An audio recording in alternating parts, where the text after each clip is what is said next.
Rolling. We're rolling. Herp, help, go. No, sorry, didn't mean to yell. No, yeah. How's it going? Look out. It's only me. It's only the Kimmer Show podcast. We're missing a major segment here. Pete Davis is no longer with us because, and I guess he's blaming you. We're going to hear from him here in a second. So I guess we've been off for a week because Pete had COVID, and the week before that, I was sick. I had similar symptoms to Pete, but as you remember, I had a bunch of take-home COVID tests, and we actually did one. We did some on here, and I took that, and it was negative. So I just assumed I had a cold and ran its course. I still isolated and did everything, and then I started to feel better. I started to come around Friday or Saturday, and Friday is when Pete called, and he was like, "Hey, I got COVID," so. And I was like, "Ooh, I'm gonna keep my mouth shut here for a minute," and and he was like, "So I'm gonna quarantine and stuff like that." And then you were sick. Well, that week before as well. I've had like the green apple quick step, and I felt a little kind of icky, but I didn't. The problem, I have things that they say mean you don't have COVID. Like, I guess there are some sinus things that you don't get if you have COVID, and I never had the things that were associated with that, so I don't know. But anyway, so Pete, well, we'll hear from him in a second, and I'm hoping that he may be. Are we live now on Facebook? YouTube, we're live now, but I'm assuming he's probably asleep. Yeah. So now, although he said, Pete Davis is probably the most secretive person you'll ever know. He could be married with 7 kids and we would never know it. He could have a house somewhere else and we have absolutely no idea. He's not big, I've texted him and said, "How you feeling? Need anything? Can I bring anything?" He said, "Fine." Leave me alone. You still alive? Yes. What the, so fine. But anyway, if he's awake, and I think he's feeling pretty good. I think he was just staying home because the doctor said you have to isolate, and you're contagious or whatever might be, or what I guess we all are. But anyway, so if Pete is up and awake and got the signal that we're live on Facebook, he may want to join us. He may type in a message or something as we go along. So anyway, of course, Flounder here at the Mechanical Mangler. What's for lunch today, sir? I interrupted your lunch. We're doing a kind of an early. Boring. I had a ham and turkey and provolone with cheese. Turkey and provolone? Huh. Just a sandwich. I don't think I've ever bought provolone to go in a sandwich. That's my go-to for all sandwiches. Really? It always seemed kind of. I don't know. It does. I mean, I love the tang of sharp cheddar. The thing with provolone, it's almost boring. Well, but I love Havarti, and my go-to cheese on a sandwich is Havarti. What's Havarti? Is it just a type of cheese? Yeah, Havarti. Oh my God, you don't know Havarti cheese? Oh my God, it's creamy. So I was about to say, do they come in slices, or is it more of a both? You just go to the dairy, the cheese section, and you can get it either sliced in a package. Won't take out a piece at a time, or I get the bricks of it and I put it in scrambled eggs. I put it on cheeseburgers. So that's your go-to cheese. It's creamy. It's creamy and see when I get a hamburger, I normally do cheddar jack. Yeah, well, again, you can't go wrong. No, but that's I'll have to try that. I've never heard of that. But I've never done provolone. I don't know why. Anyway, it's the Kimmer Show podcast, and again, I apologize to our sponsors because we haven't been able to talk about them for a couple of our normal days because because Pete was gone and we didn't do the show. So anyway, we were all isolating. We'll endeavor to do better. We got a trillion things to talk about today, including. Well, I tell you what. Let's hear from Pete. In fact, I asked him if he would do some kind of a selfie video to explain. No, I gotta. Oh, you got to dial it in there. Yeah, let me dial that in. So okay, all right. Well, you do that while I'll do something else here in the meantime because we're gonna do that yesterday. Okay, but again, we should do it on the podcast just in case people didn't see it. I didn't know you had posted it. Oh, see, I thought I was going to save it for today. I didn't know you posted it. Right here. So whenever you're ready to want me to play. All right, go ahead. We'll do it here. Go ahead if you can do it here. Here we go. Hello, is this thing on? Oh, there you are. Greetings, Earthlings.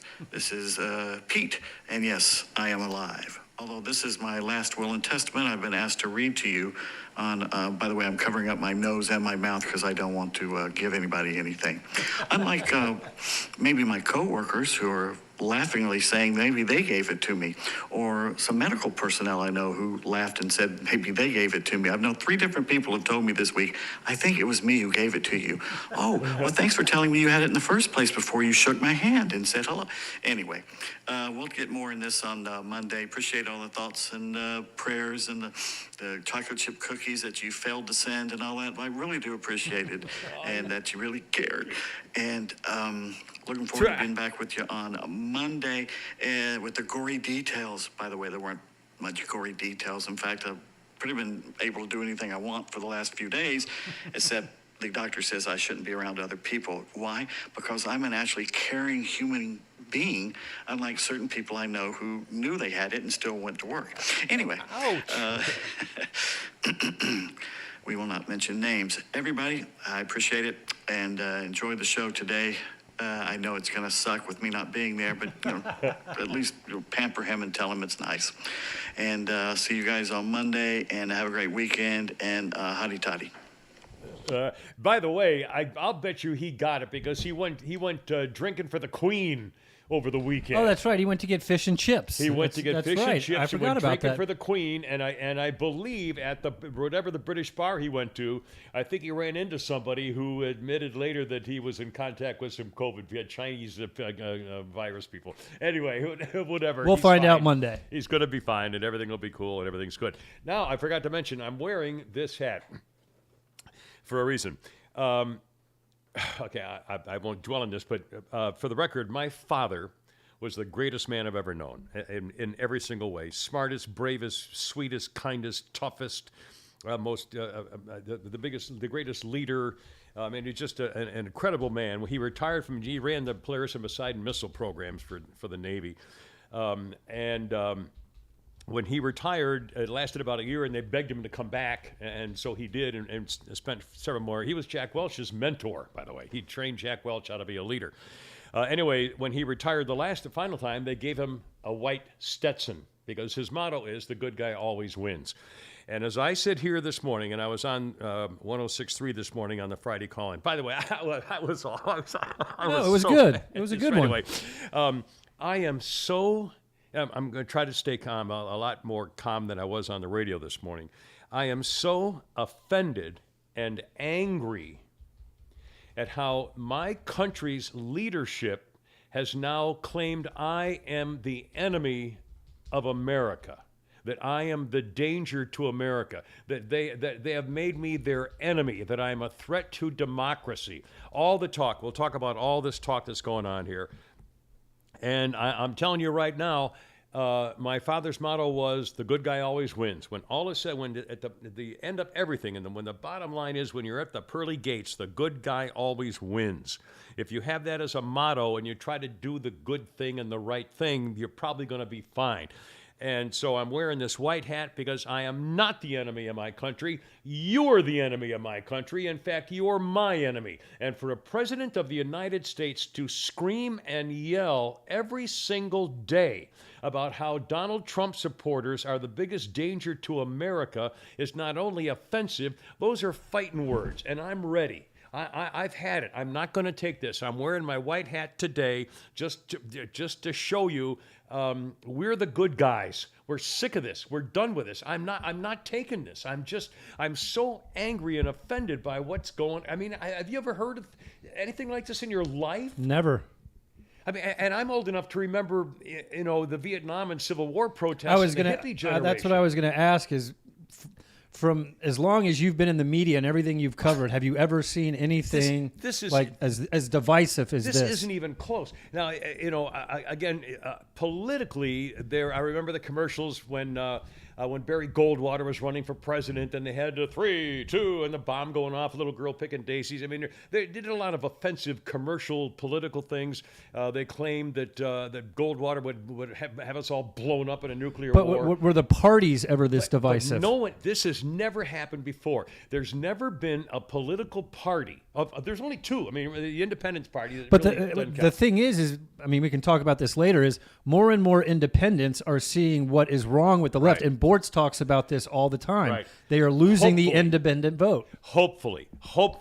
But again, it has never happened in this country where a political party has determined that the best course of action is to make the other party the enemy of democracy. And we don't have a democracy. We have a And that's what they constitutional keep on republic. saying is democracy, Right. democracy, We don't have a democracy. democracy. Thank God we don't have a democracy. That's why the popular vote will never work to be elected president. Now, there's aspects of democracy in the Constitution, but it is not a democracy. It's elected representatives, and therefore you still get your vote, but they are to represent you.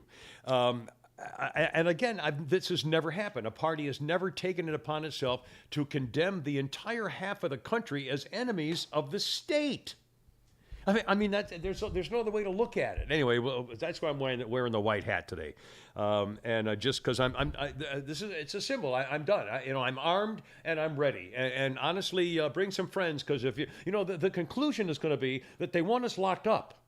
They don't want us to be part of civilization. They do not want to allow us to have a say in our future. I mean, that's what this amounts to. And I'm, fine. Here I am. That's what this country's built on. It's hard to believe. Anyway, I'm going to talk a lot more about that as we go along here today also.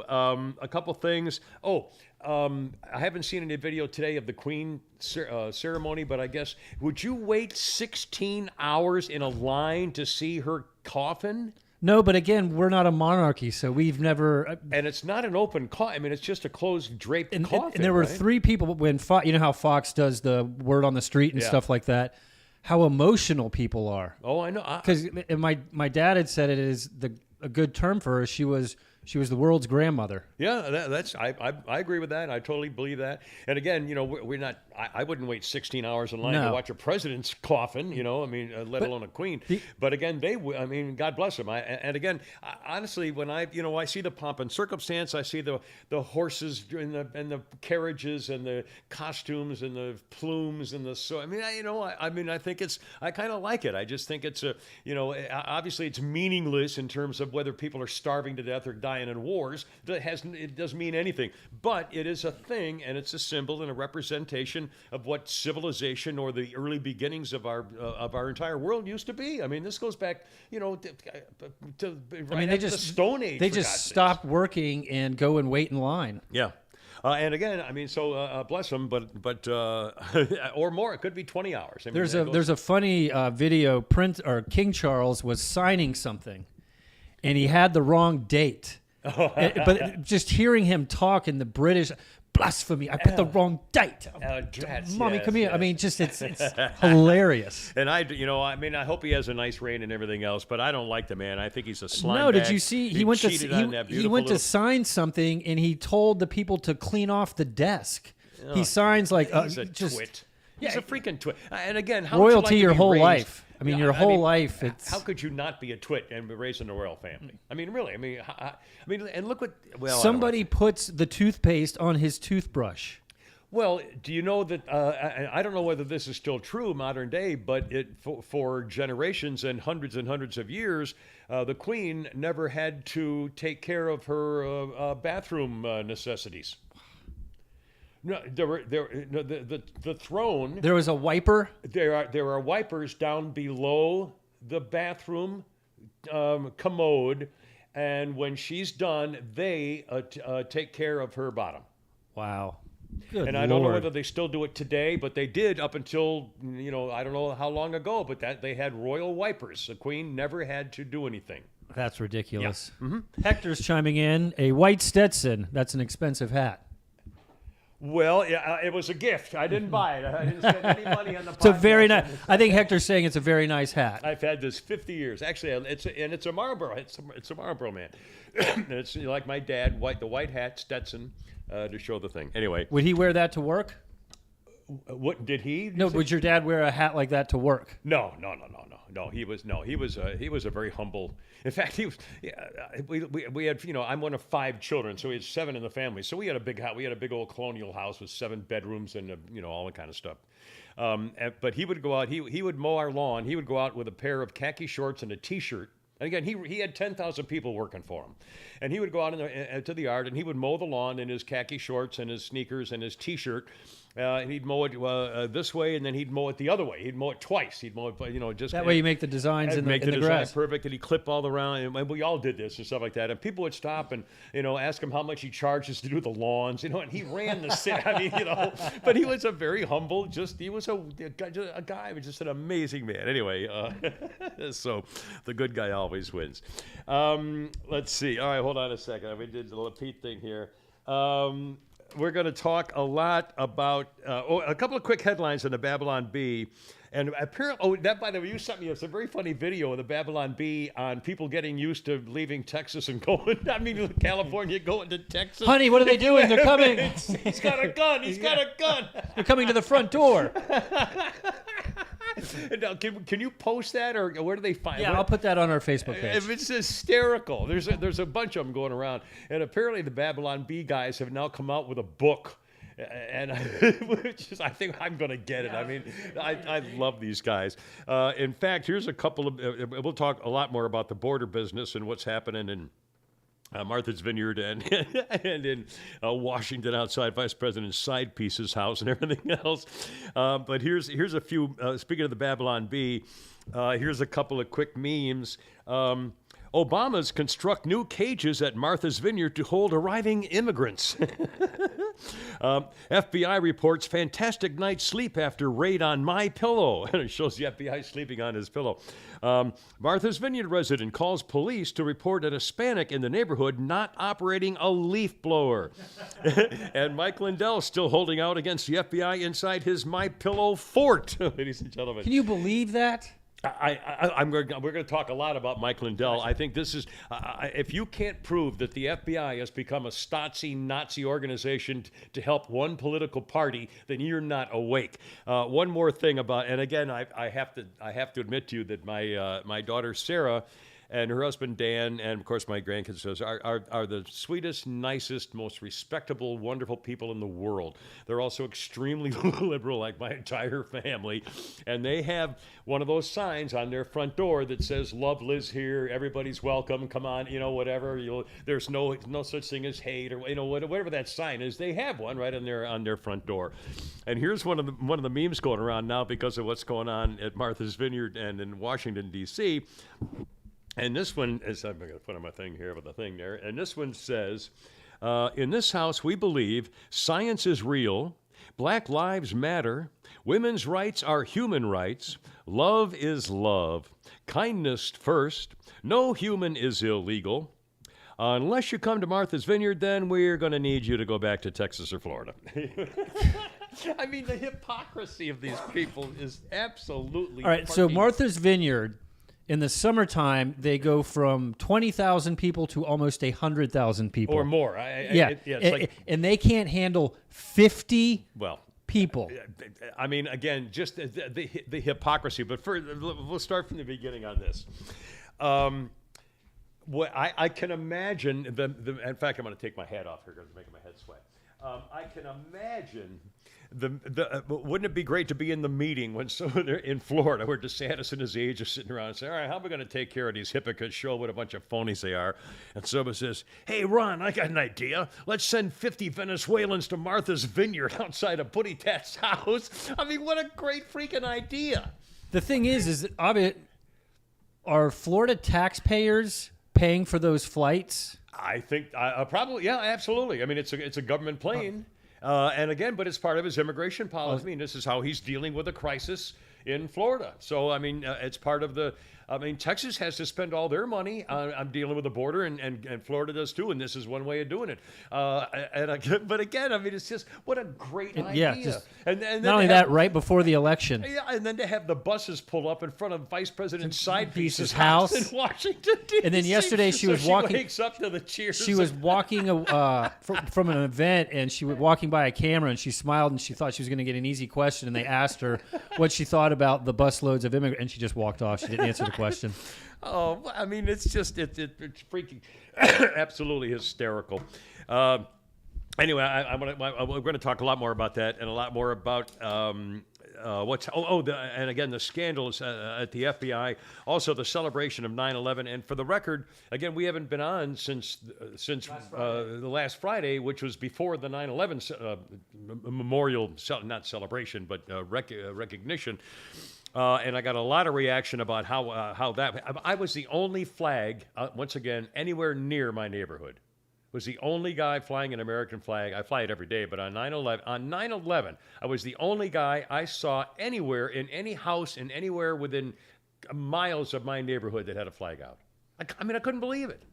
Well, I can't believe it. I mean, it's typical. And I'm going to talk a lot more about that too. Also. Just very quickly, remember I was complaining about my hearing aids didn't work and my ear rockets last week. Well, I went in to have them checked. It turns out that the battery thing wasn't working. I didn't put them in properly in the battery. So you didn't you didn't charge them. I didn't charge them properly. Well, at least you figured out the issue. Yeah. So, anyways, I bet they love that. And the ones the thousands of dollars ones that I had, the high tech special ones, are still being fixed, but they're coming back probably late today. But they don't work on Fridays. I mean, they don't work a couple days a week. And the people who work at this hearing aid, at the ear, nose, throat place, I think are all part time. My little girl Morgan I work with works twice a week. A lot of those companies do the 4-day week, 4-day 10 hours versus 5 days 8 hours, which again, I would rather do. I mean. But in our industry, you can't do that. In a minute, yeah. If they had the kind of job, you could do it. Anyway, but everything's fine, and I'm going back again Monday to take care of all those things. But again, it was my fault that I didn't put them in the battery. And I thought, that's the story of my life. I mean, who didn't? I'll tell you two more quick things, and I'm going to brag about some of our sponsors. For example, one good news thing was that on what the hell is this? Was it Thursday? I guess last Thursday. Oh, no, I beg your pardon. It was a couple days ago. It was time for the fireman's inspection of all the townhouses, where they come and check your sprinkler system. That and make sure your fire extinguishers are up to code. And so, the doorbell rings and I let the guys in. And the good news was for me that it made me clean up the place. So, and so I definitely had to clean my townhouse at least to pick it up. But I did leave a couple of guns out under like pillows and stuff for them. I'm one of the good guys, so they will know. You don't mess with this guy. I mean, I did that on purpose. I usually have one hanging out of my pocket too. But anyway, and then the other again. But my life is not. Here's another thing that happened to me. Again, I don't know what happened to my normal life. Everything's. I don't know what's going on. The other day, I'm in the refrigerator. I pull out my gallon of milk, whole milk, to put some in my coffee, and it slipped. And I dropped it, one of the public plastic gallons of milk, and I dropped it on the floor and picked it right up again and looked at it and thought, oh, thank God, nothing happened. Everything's fine. So I put it on my coffee, put it back to top on, put it back in the refrigerator, drank my coffee, I went and bought my business. A couple hours later, actually it wasn't a couple hours. It was about an hour later or so. I go back to do something else in the refrigerator, and there's milk. Everywhere? Everywhere. So there was a slow leak. There was a slow leak. Oh, God. I mean, why didn't I think that I better check for this? I mean, it never occurred to me. So did you clean your fridge out? So I had to take everything out of the refrigerator and clean it with 409. And so did you did you go through your fridge and throw a bunch of stuff out? I didn't have that. As it turned out, I really didn't have anything to throw out. I buy stuff almost what I need like the next day or one or 2 days. Yeah, I'm a once a week shopper, and I buy the same thing. Oh, I go almost every day. I mean, I like tonight. I finished up whatever food I had last night. So on my grocery list right now today in my car is food, which means I have to decide, do I want another chicken with some soup, or do I want chicken with a thing, or do I want to do it too? I mean, whatever. And so I have to go shopping for my food tonight, and I'm going to go to the stable. So I've got to figure all this out. But that's my, That's your day. Almost every day. But anyway, so I had to clean my refrigerator, which is the first time in 9 years. Oh, man. Well, when's the last? Well, you probably do clean your refrigerator, don't you? Not that often, because a lot of the times what I'll do is if I go to the store and I take a couple things out, I'll just kind of go in there real quick. But I don't do a deep cleaning on my refrigerator. So that's good. I mean, I was pretty happy about that. Also coming up, a Comcast update. Also erased emails. I'm killing myself over this. Who started the sent with stars thing? I've never. All of a sudden, that's what's causing a problem for the Kimmer Show here. Also, the NFL has now proven that they want me to go sit on an ice floe and be shoved out to the Arctic Ocean and die by myself. We're coming up with that. Also, the Mike Lindell story. I'm telling you, this is a death knell for America. I mean, this is a sign. You better be waking up about this because it's here and it's awful. Okay, first, go to thekimmershow.net. If you want to link up to our 106.3 radio, you can get it for the free app. They'll listen to the Friday morning call-in or the Saturday they play our podcast for an hour, Saturdays at noon, and link up with the radio station and so forth. And you can also find a way to get in contact with us if you'd like to be joining us as one of our sponsors, much like our friends at Wise RV Glass. What a great idea this was. Dad Carl retired a little while ago, but his son Russell's taken over everything at Wise RV Glass. Here's the key. Wise RV Glass will replace and fix any or all glass issues on your RV, motor coach, or camper. If you have foggy double pane windows or a broken glass or rear view mirror or inside side glass window or maybe one of those little spider webs or a little nick or something that could get worse, whatever it is. And don't be afraid of, there's no job too small. Everything in between windshields and rear view mirrors or even those one-piece hard-to-find flat front windshields for RVs and motor coaches and so forth. And it's all mobile. They will come to you. You get in contact with them. They show up, fix it, off you go, boom, bang, everybody's happy. Don't worry about the job too big or too small. If you got a whole fleet that needs work, they'll do that. Or a side view mirror, they're on their way. All of North Georgia, all of Metro Atlanta. What a deal. Wise RV Glass. Here's a number. Area 470-345-6521. And on the web, wiservglass.com.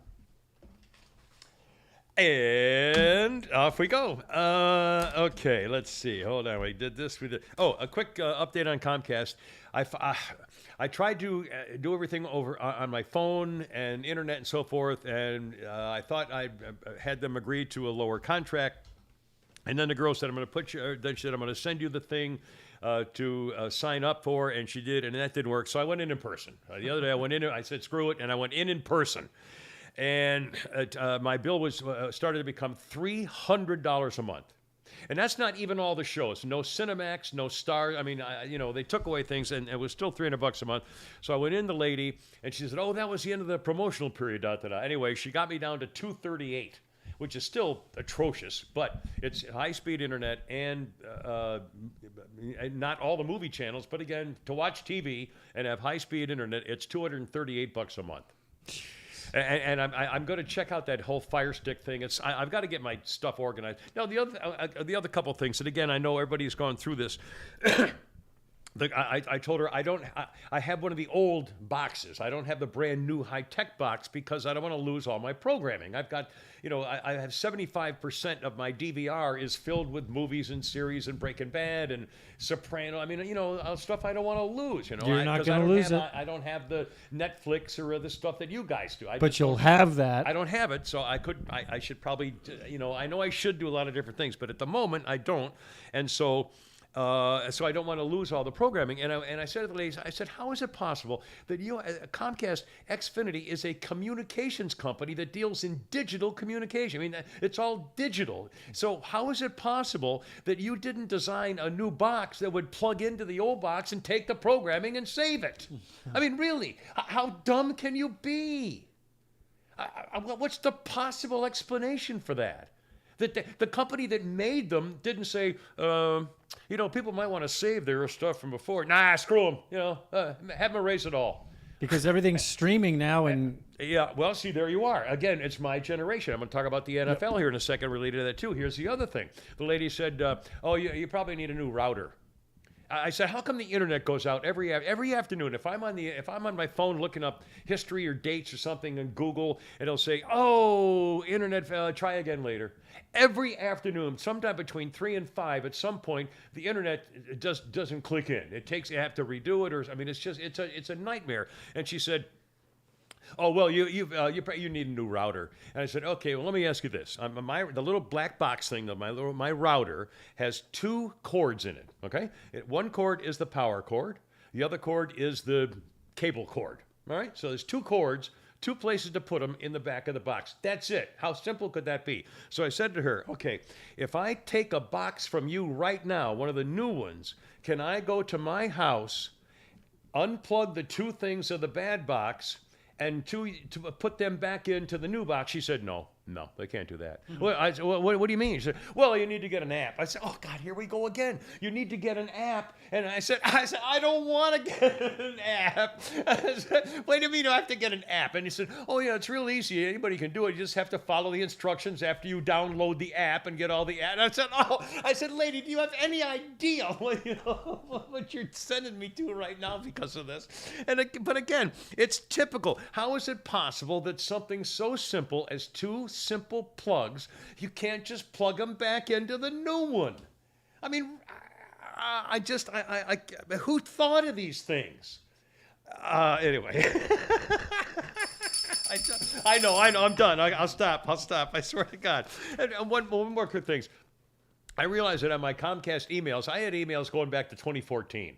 So for the last several days, I've spent literally a couple of hours looking through all my old emails and erasing. I'll look through like 10 or 15 and erase them, 10 or 15 and erase them. And I did this for hours and erased like all the way back to like 2020. And then all of a sudden, I'm scrolling down and I clicked a few. I hit the little blue mark to show those ones I want to erase. And I hit the thing that said erase all, which I did, and it erased all of them. Start fresh. Oh God! But there'll be stuff in there that I know I wish I hadn't erased. Now, but would that stuff be on this so-called cloud business?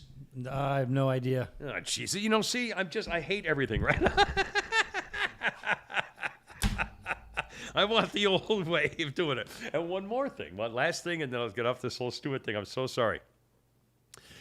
I have 2 Facebook things. I have my own personal Facebook page, the Kimmer Peter. I don't even know what it's called, and the other one is the Kimmer Show podcast Facebook page. Okay, when I open up the Kimmer Show podcast Facebook page to get messages and comments, on the comment section, if someone says Lynn Bing Bang and 47,000 other people responded to this, and I open it up to look at it, it doesn't say the messages until at the bottom it says sent with stars.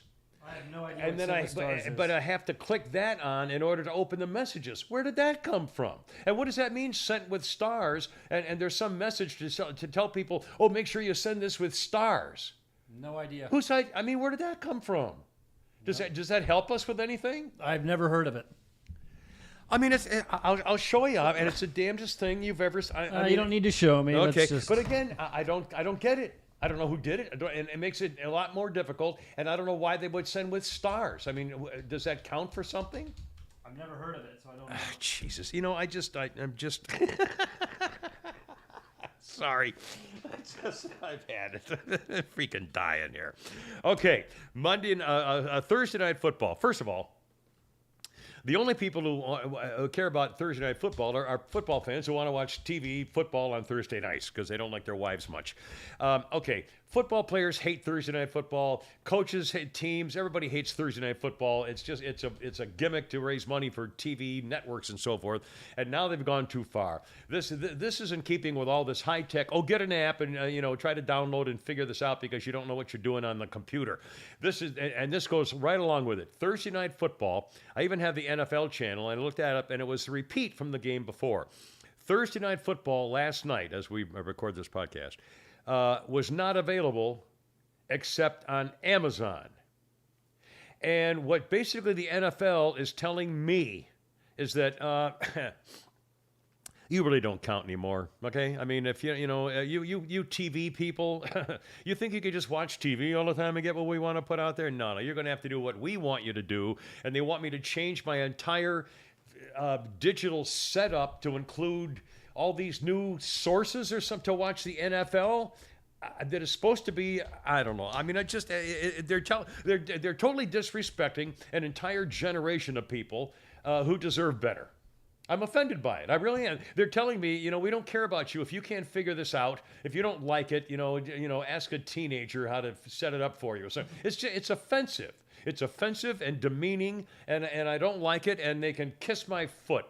I mean, honestly, the balls on these people. They're just eliminating the entire, all the baby boomers who were, first thing I saw was, where's the game? And then I realized, it's on Amazon. So you want me to watch it on my phone? You want me to watch a football game on my phone? Yeah, let me hold the phone in my hand for 3 hours while I'm walking around doing something else. No, you don't have an updated television. Right, so now I got to go buy a new TV. Yeah, I mean, it's just freaking astounding to me. Anyway, sorry, I'm trying not to be a negative old farty fart, but I guess I'm failing. I wish Pete were here. Well, for many reasons, of course. But among other things, to talk about Brett Favre. Have you been following this case with Brett Favre? No. Brett Favre, well, months and months ago, the story broke out that Brett Favre was paid $1 million from COVID funds in order to make some public appearances to help something with something or whatever. And it was kind of nebulous, but it was that Brett Favre was getting a whole bunch of money from the COVID relief funds back a couple years ago, and it seemed a little fishy.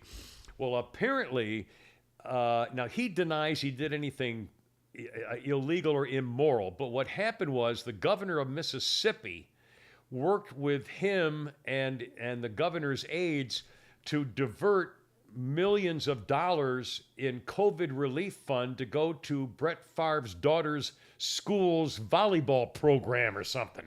And that they were going to pay him $1 million. There were emails released. I should have written them down, but there were emails released where Brett Favre was saying something like, I'm a little nervous about them paying me because if people find out, it's really going to look bad that I've got all this money. And the girl said, oh, no, this never happens. This will all be private. They'll never know anything. I'm like, oh, my God. It was really that bad, where Favre was saying, I hope nobody catches me on this because it'll really look bad if they know I'm taking money. I mean, it was really that blatant and that direct. But then Favre said, well, no, the money went to the school program where my daughter happens to play volleyball or coaches volleyball or whatever it is. But he denies that he actually got any of the money. But apparently it was given to him, and then he did something with, I don't know. But I mean, the whole thing is just creepy.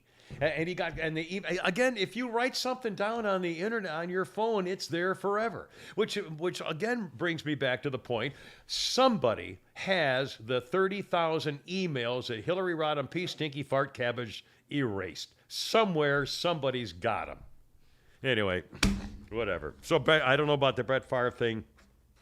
And is my memory failing me? Wasn't he accused of exposing himself to a massage girl one time on the table, or sending her dick pics, and somehow that nothing ever happened to it? I mean, I remember that from a couple of years ago, and so I don't know whether all that was all fake or anything. I don't know, but again, it's just there was an incident where he may have inappropriately touched his masseuse.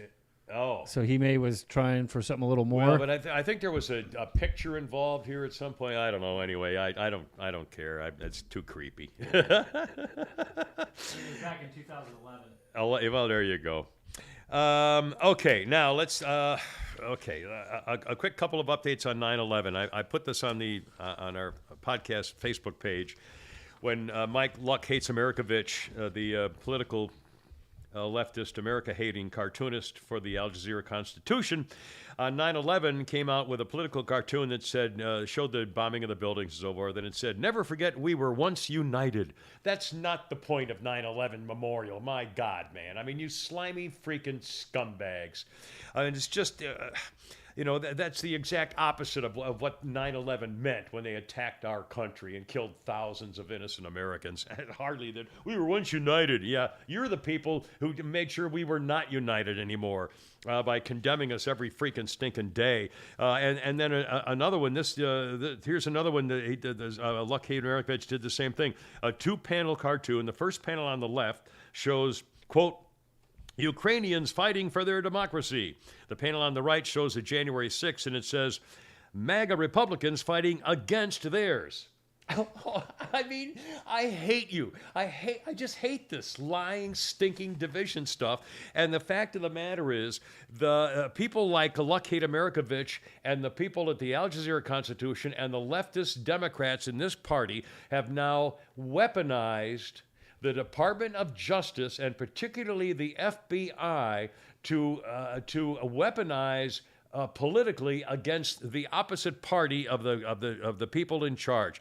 They have turned the FBI into agents for the Democrat Party to try to embarrass and humiliate Republicans everywhere and every chance they get. Okay, let's talk about Mike Lindell. This, to me, is one of the most disgusting and disgraceful things that has ever happened. That Mike Lindell, who was at a Hardee's restaurant in a car with his family, was questioned by the FBI, pulled over about some call a deceptive scheme to breach the voting system technology in America. And he something about a Colorado clerk who was charged with deceptive technology. Lindell's cell phone was confiscated because he may have something in there concerning Dominion voting systems and his comments about it. They had a warrant to seize his cell phone, conducting an official criminal investigation of a suspected felony and the use of a federal grand jury in order to get a warrant against Mike Lindell and his cell phone. Now, all those Dems, if you remember, after the 2016 election, when President Showers with daughter was acting as the president of the Senate, as vice president, he was the president of the Senate. And at the election, to certify the election of 2016, every leading Democrat in the Senate stood up and said, I object, Mr. President. I want to condemn these alternates and release a separate set of alternates to show that the true voting, Every single one, and they were denied. The reason this is important is because they were trying to change the electors to the election, which is exactly what Mike Lindell and Trump and everybody else has been questioning, whether the electors were appropriate. You need to investigate them. You need to talk about it. We have a country where you're supposed to be able to question our leaders and say, wait a minute, was this legit? Was this fair? We need to figure all these things out. If you're a Democrat, you can complain about it. Nothing happens to you. If you're a Republican, you complain about it. They seize your phone. They went after Mike Lindell's phone, trying to connect him to some sort of voting irregularity questioning of the system. Well, you ought to be allowed to question the system. I question the system. I question all those mail-in ballots. I question the drop boxes. What, does that make me a terrorist? You want to come and get my cell phone, you bastards? Bring some friends. I mean, honestly, I've never seen anything like this at all. They all challenged the outcome of the election. Not one of them has had their cell phone confiscated. They all challenged the outcome of the election, and nothing happened to any of them. That suspected child molester Chuck Schumer threatened the members of the Supreme Court. You think they seized his cell phone to see whether he was part of a terrorist plot? He threatened the members of the Supreme. We're coming for you, Kavanaugh. Remember? I would love to see the emails in Chuck Schumer's cell phone, wouldn't you? And Nancy Pelosi and Adam Schiff for brains. I mean, all of them. Think about AOC. I mean, wouldn't you love to see what's in their cell phones? Is the FBI going after any liberal ever? No. Did the FBI allow the Steele dossier to go forward? Did the FBI allow the FBI official to lie to the FISA court, starting off the whole Trump and Russian investigation business? No, they didn't do it. They in fact, they helped it. In fact, it's gotten worse and worse that the FBI is now targeting political opponents. And here's a couple of examples why. Here we go. Okay, now, that's the wrong one. Do you know what a SCIF is? You probably have heard this phrase before. A SCIF is a special top secret area where the highest classified information is discussed. No one's allowed to have a cell phone, a recording device, any electronic stuff. You have to lock it in a cabinet before you can even go into the area. Well, the FBI has now been caught where top officials broke the security rules with smartphones at the very headquarters in Washington, D.C. of the FBI. A whistleblower has come forward to say the violations occurred at the Sensitive Compartmentalized Information Facility, which is SCIF, in the executive offices of the J. Edgar Hoover building. One FBI employee said he saw a lot of detections of violations of security. He said, I observed dozens of strong Bluetooth signals. I began looking for possible sources. I observed several phones on desks and in use inside the SCIF. I'd just begun looking for them when the chief security officer responsible for the area shut me down. He specifically directed me not to pursue it or take any action. Cell phones are not permitted inside. I believe every employee there was violating the cell phone policy. And the problem is the FBI agents who are violating the cell phone policy were using the information to give it to liberal media reporters. The FBI was breaking its own high-tech security rules to help liberal reporters condemn Republicans. The FBI, ladies and gentlemen, the Stasi Nazis, the FBI, targeting political opponents, weaponizing for political reasons. Here's another link. Here we go. Facebook has been spying on us. And if you have questioned the 2020 election, Miranda Devine has now discovered, the New York Post has discovered, that Facebook has been spying on you if you question the outcome of the 2020 election, which, of course, is questioned by Republicans. The FBI collaboration operation, as somebody at Facebook would red flag subversive private messages over the last 19 months. Again, they would determine what is subversive message at Facebook.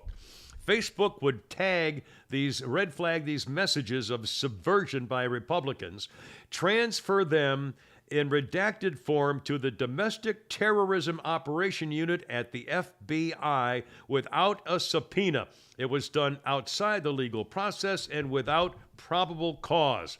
Facebook provides the FBI with private conversations which are protected by the First Amendment without any subpoena. The private messages were then farmed out as leads to FBI field offices around the country, which would then get subpoenas from their buddies in the liberal U.S. attorney's offices to obtain private conversations that were on Facebook. When the targeted Facebook users were investigated by agents of the local FBI office, they used covert surveillance techniques. Nothing criminal or violent ever turned up. One source said it was a complete waste of time. A subpoena request lodged during a 19-month frenzy by FBI headquarters in Washington to produce the caseload to match the Biden administration's rhetoric on domestic terrorism after the mostly peaceful January 6 Ashley Babbitt Day. This is unbelievable. I mean, are you hearing what I'm saying to you? As part of the scheme. And my God, talk about a conspiracy theory. Holy smokes. Facebook would flag messages, give them to the FBI, would send them to the field office. They'd get subpoenas and investigate your private conversations. And even though they came up with nothing, it was all part of the scheme to make you a domestic terrorist. It's not a conspiracy theory. They're doing it. It's real. They caught them. And nothing's and again, this is one thing. Anybody in trouble? But if there's one thing Trump never did, or he tried to do and he failed, was going after big tech. When he thought he was going to be reelected, he started doing it. Yeah. And they got, again, the swamp is huge. We had no idea. And I was hoping that, I don't know what's ever happened to the business. Well, they're going to go through the lawsuit between Twitter and Elon Musk. But I was hoping that would Elon be a Musk, good sign. No, I think the deal is still going through, $44 billion. So I think that's what's probably going to happen. And I looked at that as a very good sign that Elon Musk may be the start of people saying, okay, we can't get away with this anymore. We all know now that CNN is throwing employees aside who are way too liberal. Maybe there's going to be some The thing is if he was to find out there was more bots, that would lower the share and he could buy it at a cheaper cost. Yeah. So I'm wondering. But again, I think I think if Elon Musk takes over Twitter, I mean, this could be the beginning of something that. I mean, even he said last week that what they're trying to do with energy is ridiculous. They need coal. I mean, and for him to say that. Yeah. Well, it was destroyed. Have you seen the videos of the people in their electric cars lined up to use the charging stations? Go for miles. Yeah. And they have to wait an hour and a half to get their. And that only gets like 10% of the car. I mean, it takes like 6 to 8 hours to fully charge. I mean, we're just, And Gavin Newsom saying he's going to outlaw gas vehicles within 10 years, but they don't have the grid to charge. And then he says, stop charging your cars. We don't have the power for it. And they're still doing grid shutdowns as well. He's still having to deal with the grid factor. Hard there. to believe. Let's remember Stakey the Cookie Monster. Stakey Abraham, remember, she said the election was stolen from her. She claimed she was still governor. Then she lied about it. She also got caught saying, I never said that I won the election. And they've caught her in bold-faced lies over and over and over. And I'll bet you her cell phone was never investigated for someone who condemned about the outcome of an election. If she's a complainer about the outcome of an election, saying it was fixed and there was cheating, how come they're not investigating her cell phone? I mean, really, think about it. Really, everybody that's been investigated is a conservative. Mike Lindell from the Pillow Factory? He's not even a politician. Oh, boy, we're real terrorists there, I mean, he was surely elected to lead America away from democracy. Oh, my God. I mean, honestly, it's so offensive. So horribly offensive. All right, we're going to talk about this border stuff and Martha's Vineyard and everything else. First, I feel kind of bad. Pete's not here because he was the guy who would tell us about a couple of our sponsors, which I will mention now. And again, I feel bad that we didn't give you the full shrift that we should have earlier this week because Pete had the China virus. But we'll try to make it up to you, or maybe we'll put a nice message on Facebook or something. Whatever. We'll see if we can't help you out here. But Pete would normally tell us about our friends at Atlanta Custom Closets. These are the people. Now, I don't my closet. I should probably have them come over to. No, they don't want to come into my house. That might be a little too much even for Atlanta Custom Closets, but they do a great job. And again, if you have a woman in your life, if Mama ain't happy, ain't nobody happy. And I guarantee you, if you give her a beautiful closet, rearranged, organized place where she can feel better about things. And I know that's a chauvinistic, sexist thing to say, but it's true. If there's a girl in your life, make her happy, for crying out loud. By the way, is there something wrong with that? Is there something wrong with trying to make the girl in your life happy? Nope. I guarantee you right now, some girl's saying, "Oh, that's just like you typical chauvinists."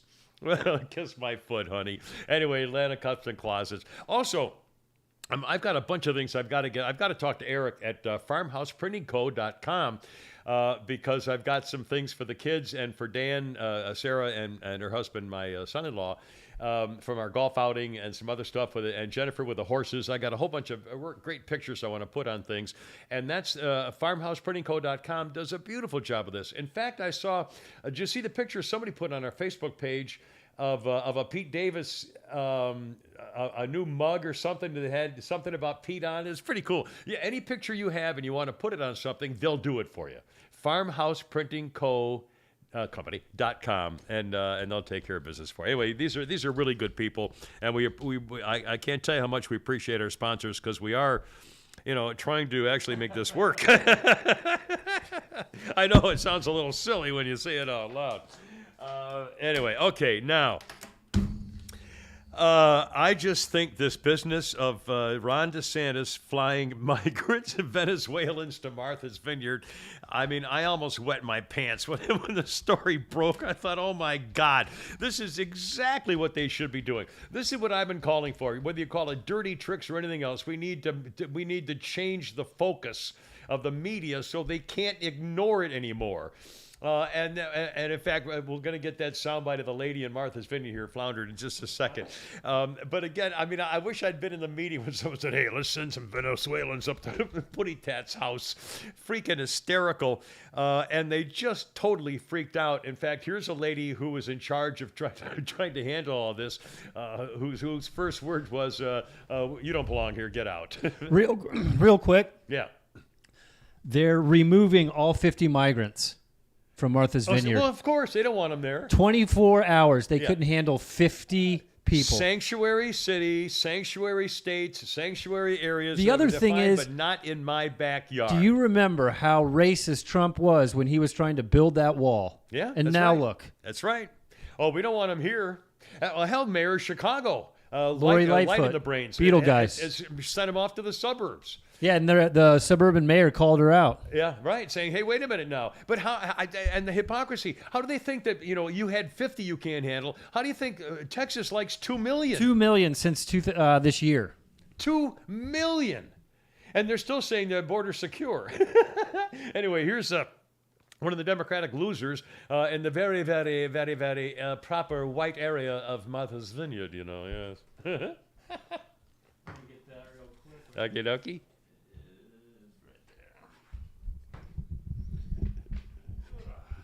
Here we Okie dokie. Here she is.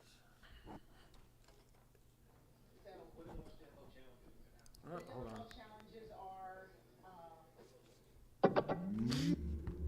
And take 3. Here we go. There we go. So, What are the most difficult challenges right now? the difficult challenges are,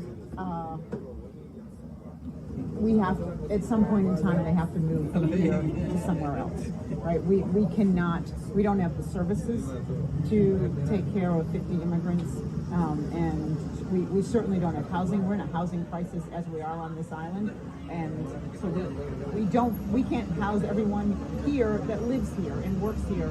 We don't have housing for 50 more people. Wow. These are the same people who love public housing, but not in my neighborhood. What a bunch of phonies. And they got rid of them. I mean, what more evidence do you need about the hypocrisy of the open border? 50. 50. Yeah. That's a packed restaurant. Hard to believe. And again, the Martha's Vineyard in the off season has 15 to 17,000 people, under 20,000 people. It swells to 150,000 during the summer months and so forth. But so it's not. This whole thing is absolute nonsense. And of course, the reaction has been unbelievable. President showers with daughter is now screaming that this is un-American, unpatriotic. A couple of my favorite reactions, and again, the liberals are going nuts.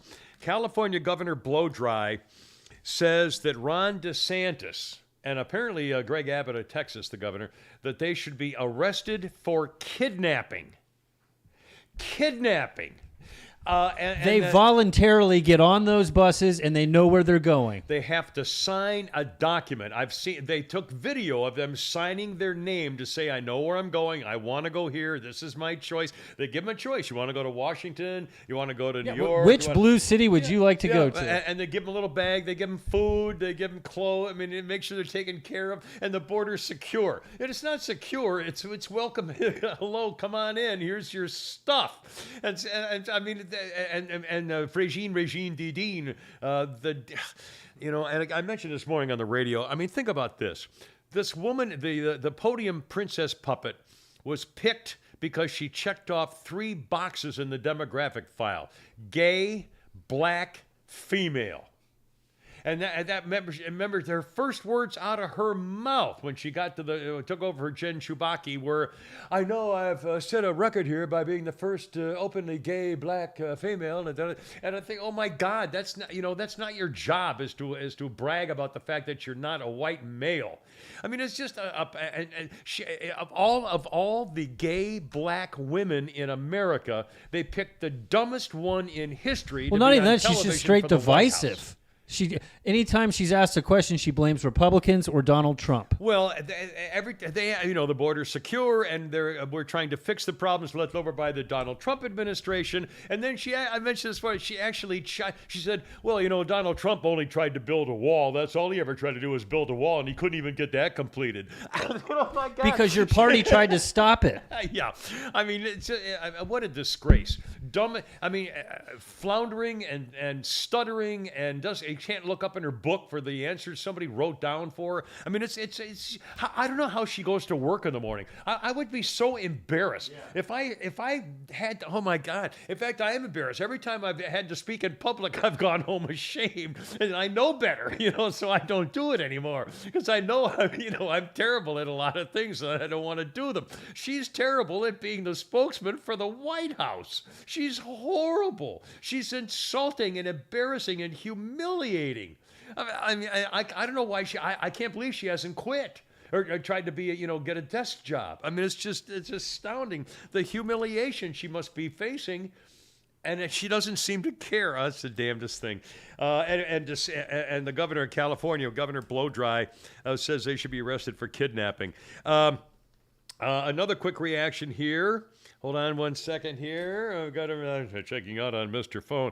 Oh, that dweeby. Okay, now for the record, the Ken Burns public television documentaries he's done on baseball and the Civil War, I think were brilliant. I mean, I think they were very well done.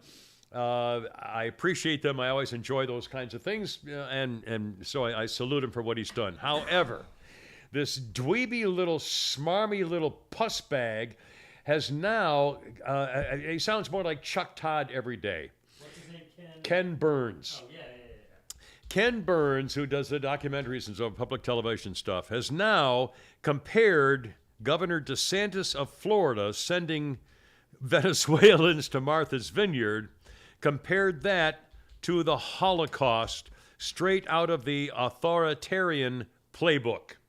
Yes, ladies and gentlemen, Ken Burns sees similarities in the treatment and manipulation of Venezuelan migrants as political pawns, just like those under Hitler in Nazi Germany. On the John Berman CNN show, Ken Burns has a new documentary where he blames America for the Holocaust, by the way.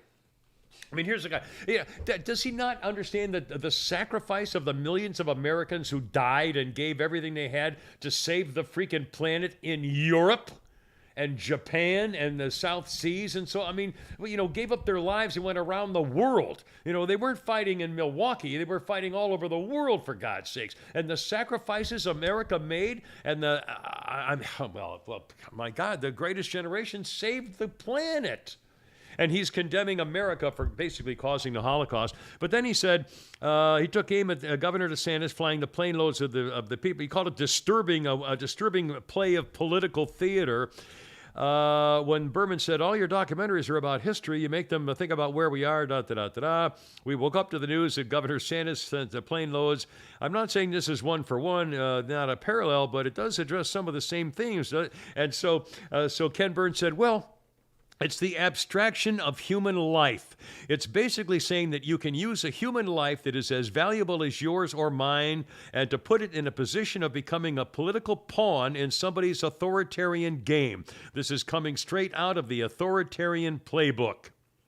This is what's so disturbing about DeSantis, to use human beings to weaponize human beings for a political purpose. You dirty, stinking liar. That's what the administration's been doing from the very beginning. That's what the FBI is doing, using Americans as political pawns for the benefit of the liberal Democrat Party. Weaponizing the Department of Justice and the FBI for political purposes, using people as pawns. All those people who came across in America, all being used as political pawns by the left. Oh, God, I hate these people. Honestly, I really do. They're despicable. They're anti-American. They're trying to destroy our country. This isn't the kind of... What other nation in the world would allow 2 million illegal people to just come in and be part of them? 2 million. I mean, wait a minute. And we're supposed to, now take care of them because they don't like their country? And they're bitching about $50 migrants coming into their town. I mean, honestly, I'm my head's exploding. And Texas sending busloads to Vice President Sidepiece's house in Washington, the Vice President's residence. Yeah, you want them, you take and the them. funny thing is they're asking them when they get off the bus, why they're coming here. Border open. Yeah. Border open. I saw the interview one after another. Guy says, "Well, how did you know the border was open?" He said, "Well, because we're here. We came in." What are you talking about, pal? And we came in, and sure enough, the border's open. That's how we know it's open, because we're here. I mean, I almost peed my pants. He said, "Well, it's open because we made it. We hit it. Nobody's stopped us. I mean, if the border's closed, you'd be stopped." Oh my God. Too much. And by the way, let's not forget that it was President Showers with Daughter who used to send out in the middle of the night plane rides for all the illegals who sneaked in, and they would be processed, and he would send them out to cities all over America in the dead of night and tried to get away with it until he finally got caught. He was doing that. He was doing what DeSantis and Abbott are doing now. He's been doing it for a year. Oh, I mean, these freaking phonies. I just hate them. I honestly, and they're trying to get away with it.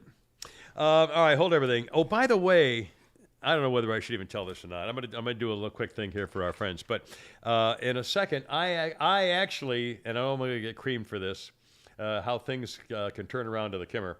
I have a Martha's Vineyard story. Of course you do. Of course you do. I do. I have a Martha's Vineyard story, and I So have to we've been decide. on, But the problem is, it's from my teenage years. I went to Martha's Vineyard. I've been there as well. Have you? Yeah. Excellent.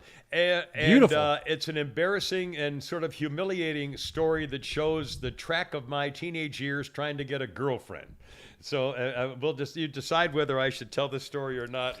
Well, we're an hour and a half or an hour and 5 minutes in, and you're just now bringing up a story about you. So go ahead and tell it That's now. probably a record yeah, of some yeah, kind. Go isn't ahead it? and tell. Well, Pete's not here, so Yeah, exactly. He would have cut it earlier. All right, but first, Dead Crow Defense. Again, love our Kimmer Show podcast sponsors. Dead Crow Defense. Dead Crow Defense, they helped out Flounder not too long ago looking for ammo. And if you're looking for ammo and you can't find it or the price is outrageous, I really think you should check with our Kimmer Show sponsor, Dead Crow Defense.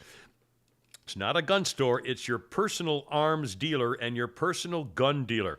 And it's not just ammo and guns, too, by the way. But if you're looking for the ammunition, even the kind that's really hard to find, whether it's the 7.6 or the 45 or Magnum or 50 cal or whatever you're looking for, 9mm, of course, a popular one, and 45s and 38s, whatever, they've got it for you. And if it's in the store, they ship it out the next day. If you need something special, I'll give you a phone number here and a way to contact them, and they can get it for you. And by the way, go on the web, deadcrowdefense.com, and check out what they have. It's not just guns and ammo. It's personal security things and safety devices and stuff like that. It's it's worth checking out.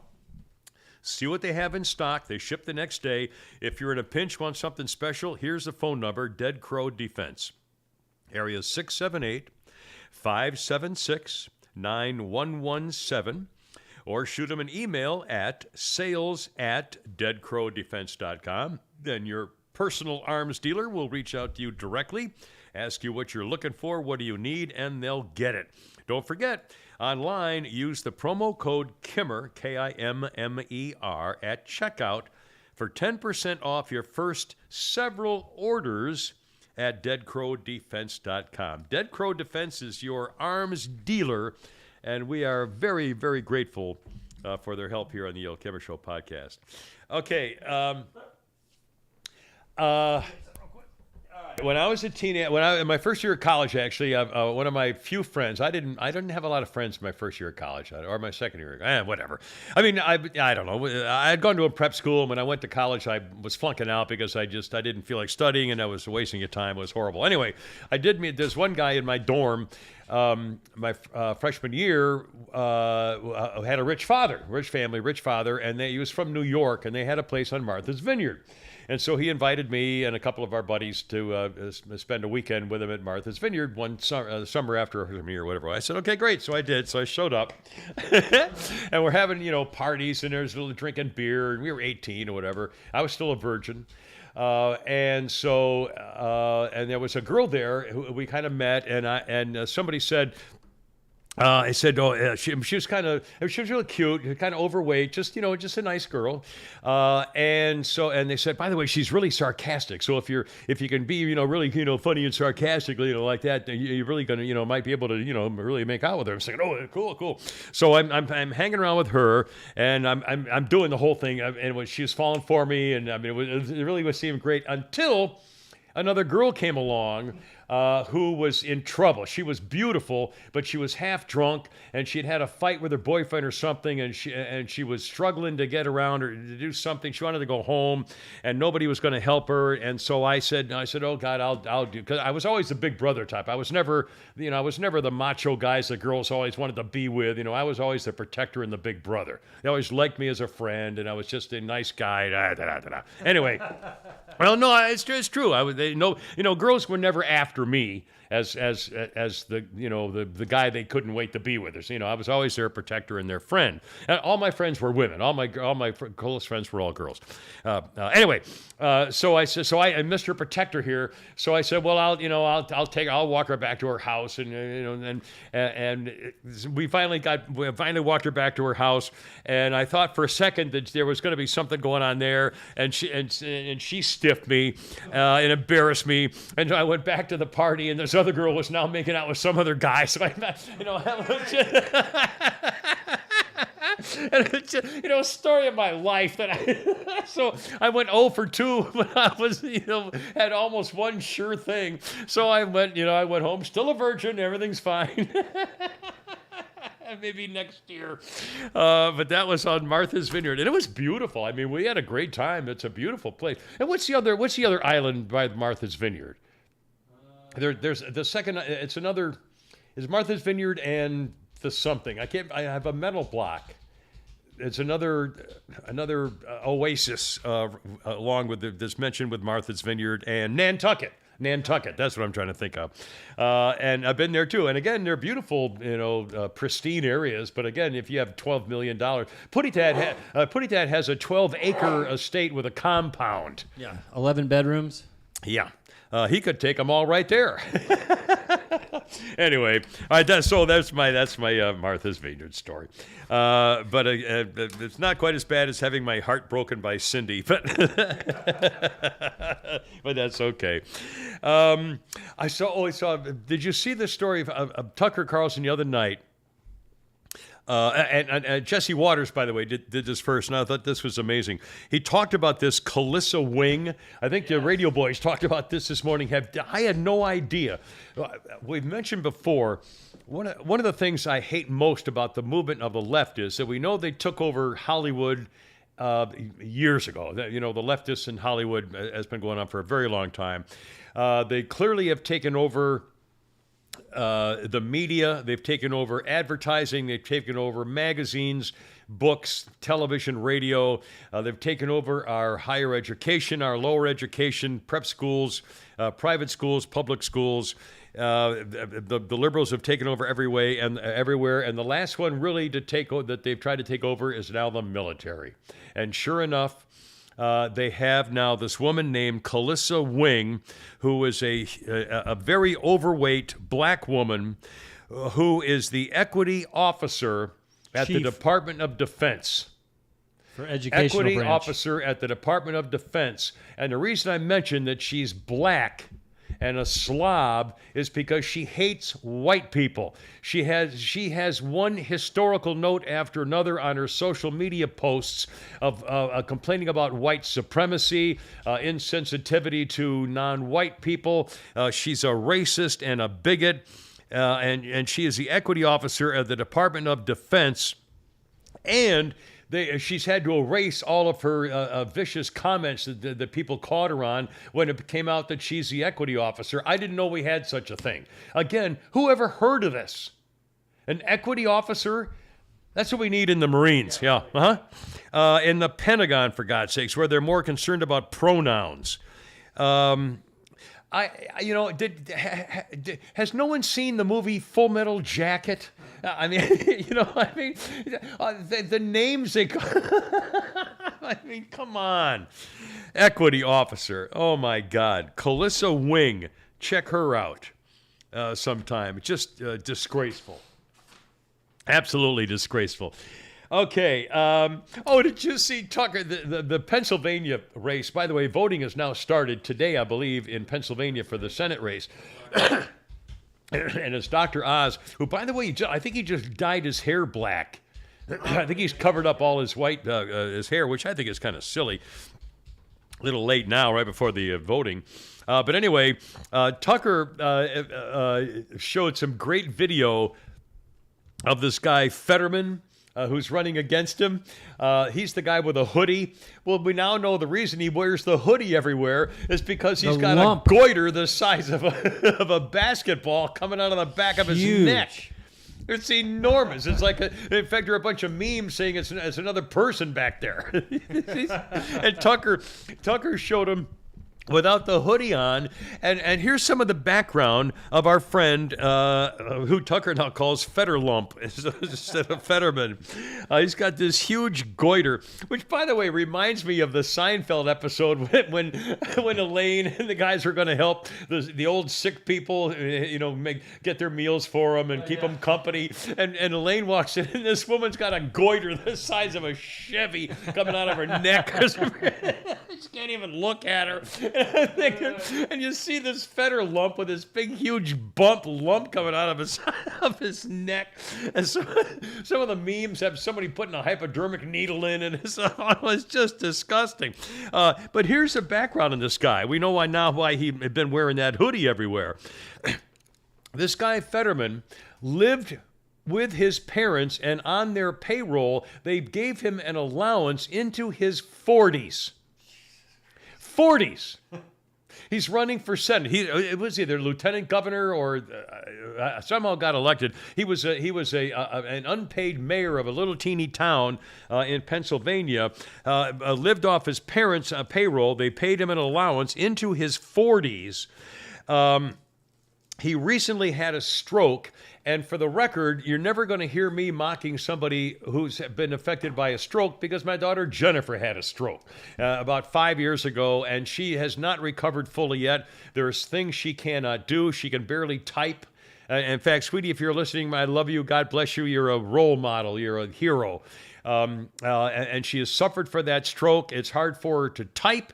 It's hard for her, and she's working as a counselor to help drug victims and so on. I mean, she's really a remarkable lady. The things she's done to put herself back through school, but she's a stroke victim. She can't do things that she used to be able to do. That's just the truth. So, okay, given that, this guy Fetterman obviously is not capable of the kinds of things he would be capable of doing a couple of years ago. I mean, he can't speak very well. He can't put sentences together. It's hard for him to communicate.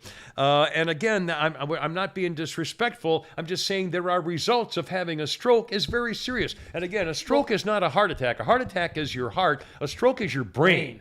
A stroke is the veins and arteries and the wiring in your brain. So you have to ask, is he fit to serve the job? No, he's not fit to serve as a United States Senator.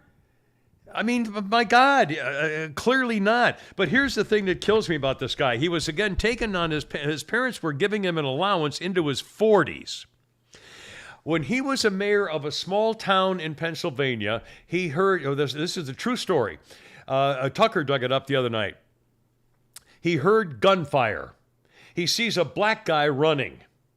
He gets in his truck. This is Fetterman. Gets in his truck, chases the black guy, pulls out a 20-gauge shotgun, and holds the black guy hostage with a shotgun at his chest, saying, "You're not going anywhere until the police get here."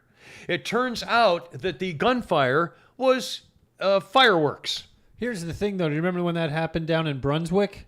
Well, again, does this sound like something familiar? That's what I'm saying. And White guys chasing a black guy And at nothing gunpoint. And this is Fetterman chasing a black guy through the neighborhood at gunpoint in his truck, stops him, puts the gun in his chest, calls the cops. Turns out it was some fireworks, and the black guy was jogging. if he would have been a Republican, Yeah. You think that it would wouldn't be- have come before the it voters would in Pennsylvania? Be pasted on every news media site there is. Not only that, I mean, again, here's a white guy chasing a black man in his pickup truck with a shotgun. Oh my God! You're not making that up. Anyway, and not only that, think about the fact that he. Oh God, I lost my place. Hold on a second. His values, what he believes in. He believes in open borders and emptying the jails. He believes in cash bail. He believes in abortion upon demand up until birth. Every policy that he believes is way to the left. He's even farther left than AOC and Ocasio-Bangbang Stupidio and the rest of them. His policies are unbelievably bad. And the fact that he had a stroke and he chased a black guy with a gun in his car, but mistakenly, I mean, but here you are. That's the Senate. And again, my daughter Jennifer lived in Pennsylvania for a couple of years. She used to call it Pennsyltucky. The people who think Pennsylvania is a backward, in fact, Pennsylvania prevented her from having her record expunged and cleared after all the things she did to have it legitimized like that, and they still fought her because they're a bunch of scumbags in Pennsyltucky, as far as I'm concerned. And Dr. Oz, I don't know whether he has a chance. Again, I'm not sure he's the best candidate, but if they just go by the record of what this guy Fetterlump believes in, how could they possibly? Anyway, okay. Now, hold on. By the way, speaking of senators, I still can't believe Georgia lost both Senate races in the last time, so this is their chance to get one back with Wife Knocker. For the record, Wife Knocker's ex-wife says he's a deadbeat dad. Among other things. Also, a disgraceful man of God and a possible tax cheat. He apparently arranged his salary for the Ebenezer Baptist Church, which I still can't believe wants to be affiliated with this guy. And they do some kind of a special payroll thing so he doesn't have to pay income tax on his $89,000 salary. He gets it free and clear. It's just, typical. So he doesn't have to pay his kids, I guess. Okay, all right, hold everything. Can we do the Bill Maher thing? Bill Maher, the more I hear from Bill Maher, and again, I don't know, I guess he's on TV, but I never seem to know when he's on or watch him. I guess because I don't tend to go look for... on HBO, it's usually... I want to say Friday or Saturday night, probably. For some reason, I never realized, and I only realize after I see somebody feed a piece of what he said on social media, and I think, oh my God, that is so good. And again, Bill Maher impressed the crap out of me the other day, especially since I'm, been complaining about, as an old person, we're just, sent out on the ice floe now. We're not even in demographics, and nobody counts, and we don't count for anything.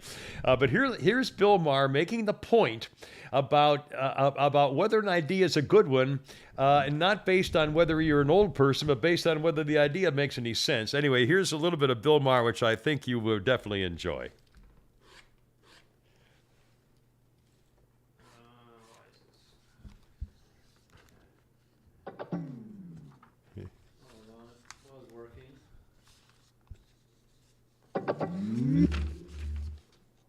Uh-oh. We have a problem? Here, let's see. It was working before you came here. Why is this not... Think we can get it? Oh, here we go. Yeah. Here we go. Turn the volume down right here for some reason. Sorry, folks. Here we go. Ready? And action. In India, young people touch old people's feet to show reverence. Japan has a national holiday called Karanuhi, Respect for the Aged Day. You know the reason why advertisers in this country love the 18 to 34 demographic? Because it's the most gullible. Yeah.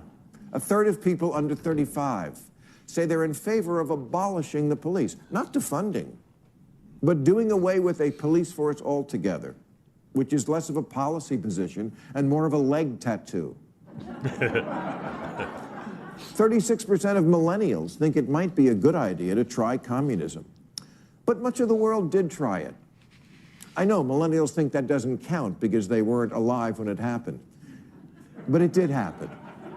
And there are people around who remember it. Pining for communism is like pining for Betamax or MySpace. So when you say, you're old, you don't get it, get what? Abolish the police and the border patrol and capitalism and cancel Lincoln? No, I get it. The problem isn't that I don't get what you're saying or that I'm old. The problem is that your ideas are stupid. See?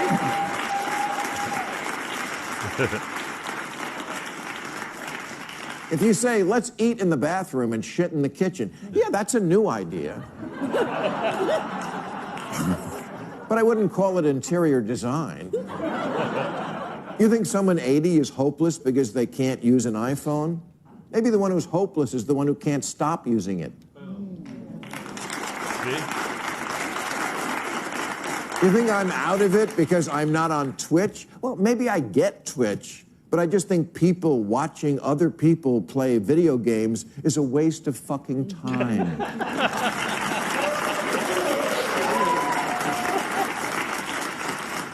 20% of Gen Z agree with the statement, society would be better off if all property was owned by the public and managed by the government. And another 29% say they don't know if that's a good idea. Here's who does know. Anyone who wasn't born yesterday. I mean, like, again, it's just common sense. If people stood by for a second and said, okay, do we believe that a 12-year-old boy should be able to tell his parents that he wants to change his gender, yes or no? Do we believe that America was strictly a racist country built on slavery and the white supremacy is responsible for everything and that black people never get that? I mean, just list all the things that the Democrats are saying. Open borders, cash bail, empty the prisons, defund the police, all these things, but then now they're trying to walk back. Just write them down. Open border. I mean, come on. Take a look at what's going on. But there's, again, the lack of common sense. Pete may have mentioned this a few weeks ago, but two specific people you can bring up on this subject is one, Bill Maher, because 5 years ago, he hated everything about Republicans and Donald Trump. And the other one is Joe Rogan. 5 years ago, he had Bernie Sanders. Right. That was his vote. Today, Ron DeSantis is his vote. One of the first things I thought of when Ron DeSantis sent those people, sent the Venezuelans to Martha's Vineyard, I was almost hoping that right after that was made public, that Donald Trump held a news conference and said, "That's it. I'm voting for DeSantis." I mean, that would have been perfect if Trump said, "You know what? We need this guy in the White House, and I'll help him. He can make me our Secretary of State, or whatever. I'll do whatever I can to help get him elected," and it would have been over. Yeah, that would have been the nominee. Anyway. Again, it's a return to common sense. Joe Rogan was a liberal. It always has been. But again, the old-fashioned, Southern Democrat used to be a Republican, for crying out loud. So that's how things have changed by title. Speaking of title, one of our sponsors, M&S Title Pawn. You might love these folks. In fact, if you have something to offer or something to look for, M&S Title Pawn could be the exact answer you're looking for. In beautiful Bremen, Georgia, 306 Laurel Street, Suite A. And again, the name of the company is the letters M and the letter S, so it's M&S Title Pawn. It's still hard for me to speak because of my tongue. My tongue has been ripped up so badly over the last several months that it's still, if I talk too much, it hurts. Actually, finish the spot, and then I have a question for you about that, actually. Okay. M&S Title Pawn in Bremen, Georgia. They're open Monday through Saturday in person. Love to have you come in and visit. And I'll give you a phone number if you want to call, see what they can do for you or how they can help you, or if you just like to see what might be on the shelf. Here's the area, 678 821-3337. And again, if you want to look them up on the web, what you do is spell out M&S title, and so it comes out manstitle.com. So to look them up on the web, it would be MANDS title.com, manstitle.com. Again, it's M&S Title Pawn in beautiful downtown Bremen, Georgia. You were saying about my speaking or tongue or? Well, no, I was going to say with you having your teeth back, how's the appetite? You know, The one I'm thing, still, the, I'm the still one thing 30 you gotta pounds. the one thing you got to realize is your stomach has shrunk. Yeah. And it's true. And honestly, I'm in a routine now where I don't know why I'm not thinking about food or snack. I mean, That's a good thing, though. It's a great thing. I am literally. I 'Cause I stepped on remember the scale this morning. I am 30 pounds lighter than I was 6 months ago. But you've looked like you've put on a couple pounds since. I've gained 3 or 4 back, but I'm honestly. I mean, I'm like, these are 34 jeans and they're too big. Good. Before I was wearing 36 and they were tight. I mean, honestly, I used to wear 42. Gee, when I weighed 240. Yeah, but 2.4. I mean, that's.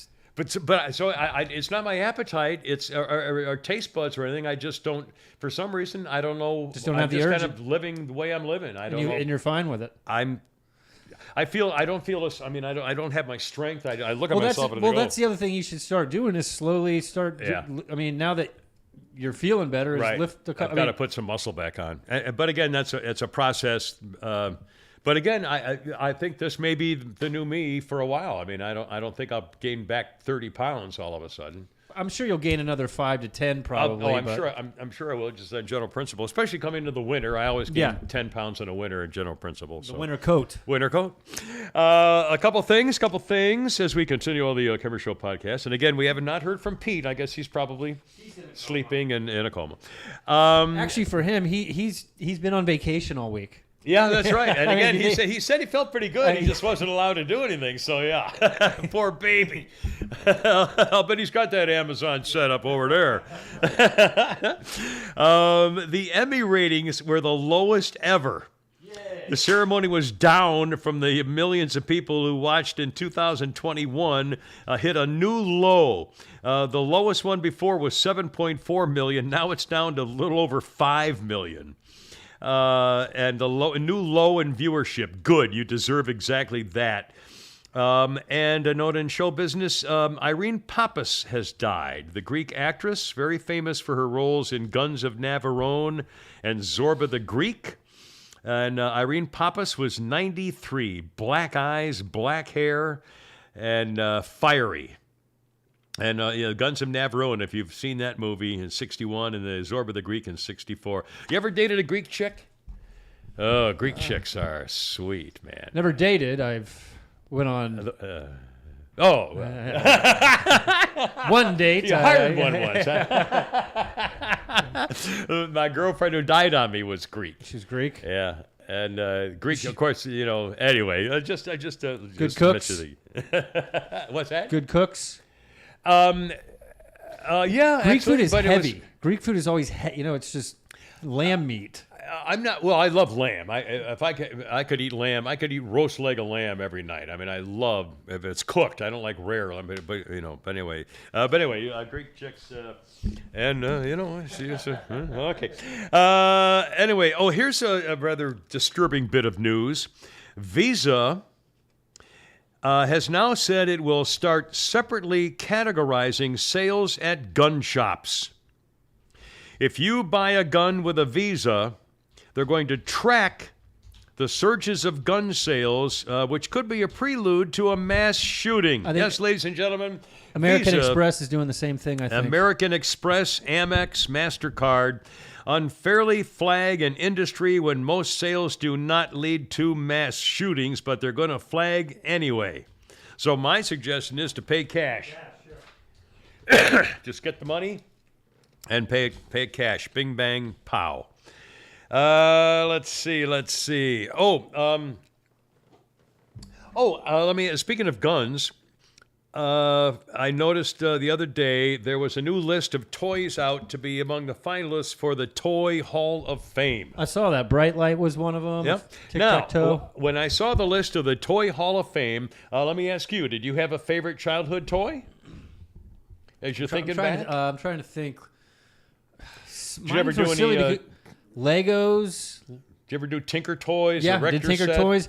But before Tinker Toys, we did what were the logs? Like you could Lincoln Logs. Lincoln Logs. Yeah, we did. In fact, I'm last week or so I mentioned it was the anniversary of the guy who invented Lincoln Logs. Because what I would do is I would build forts with those, and then my GI Joe figures, I would stuff like that. But again, the first thing I thought of immediately about my favorite toy, I mean, one of several, obviously. Of course, back as a baby boomer in the 50s, I think there was a toy explosion after World War II. Everything was really incredible. But my favorite toy that I'm thinking back had to be the cap gun, cap pistols. Yeah. Where they had actual roll of red, the red caps, yeah, I remember those. Would spin around and you could fire, and they would go bang, bang, bang, and smoke would come out. Those were the cap guns you could get at toy stores. That's right, and you could actually get the kind that smoked. You would have smoked tablets. Remember those? Yeah. You old enough to remember those? I remember because I remember it was like you said, it was red. Yeah. Now here's the thing, and I looked up to see. I started Googling a Toy Hall of Fame. And among other things, one of the Toy Hall of Fame headlines said, Toy Hall of Fame established in 19-whatever, famous for the Little Red Wagon, cap guns, and so on and so forth. Well, I looked up every toy that's in the Toy Hall of Fame. There's something like 78 of them or something. No cap pistols. They had squirt guns, no cap pistols. Not allowed, probably. Absolutely. I mean, how could you not include something like that? They included sand. Sand is in there. Here's the latest list of Toy Hall of Fame. Nerf toys, Breyer horses. That's Breyer. I've bought several of those for the kids and myself. Breyer horses, the kind of plastic statue horses. Bingo, among the finalists for the Hall of Fame. Bingo, Breyer horses. Catan, I don't know what that is. C-A-T-A-N? Katani? C-A-T-A-N, Catan. I have no idea what that is. Light Bright. I remember that. My niece and nephew those. I don't know what a Light Bright is. If you saw a picture, Is it a? they're little lights that you stick into a blackboard, and it makes like you can make like a flower I know or a what clown you mean. face. I got you. Other finalists include Nerf toys, Masters of the Universe, He-Man. Phase 10. What the hell is that? Phase 10. Phase 10. P-H-A-S-E, Phase 10, the number 10. Pound Puppies. I remember those. Those were big for a while because you go. Phase 10. What the hell is that? It is looks like some kind of board game or a card. It looks like an Uno kind of card game. Okay. Pound Puppies. So Pound Puppies were the new like Cabbage Patch Kids. That's good. Like you get the Pound Puppies. Okay. Rack-O. What the heck is that? You ever heard of that? I think it's another board. R-A-C-K-O. Rack-O. Spirograph. The Pinata. And the Top. The spinning top. And they're going to choose 3, I think, out of the nominees. One thing I always did as a kid, and my mom kept them, but we gave them away when we moved, were Matchbox cars. Oh, God, Man, yeah. I would play with, anytime we go to my grandma's or something like that, they always had Matchbox cars there for me and my brother to play. When we moved to our big colonial house, when my dad moved to take over GE, he set up in the basement his HO scale model train set. And it was it was an acre. My dad's next door neighbor, they like his neighborhood is a little retirement community. Yeah. And the house next, his neighbor, their entire garage, which is a three-door garage, is an entire train city. Yeah. I mean, it's ridiculous. Oh, I know, and you have the shrubbery and the town. The town, they have everything. The engine smoke and and he had the HO scale, which are fairly small, not the great big ones and stuff. But anyway, but he always wanted to do that, and of course he was an engineer. He built his own ham radio setup too, and would talk to people around the world and stuff. But anyway, the history of Pete play is on YouTube. What's that? Pete. Oh, excellent. Hello, Peter. How you doing? Slacker. Any messages? Let's see. Let's see. The public can, anyone can nominate a toy for the annual honor. It has to achieve icon status, be popular for a long time. The Hall of Fame toy thing opened in 1998 at the Strong. It's called whatever that is. 77 toys have been inducted, including the paper airplane, Bubbles, and sidewalk chalk. Last year's honorees for the Toy Hall of Fame were American Girl dolls, the board game Risk, and Sand. Sand. Sandbox Sand. That's not a That's not a game. Hall of Fame, baby. But it's not a game. I'm just saying. How can sand? I don't know. Sand is a material. I don't know what to say. Anyway, so now is Pete visually on YouTube? Or He's just on YouTube typing away, having fun. Oh, excellent. All right, well, we'll be glad to hear from here. One more quick sponsor mention, our buddies at Swap My Whip.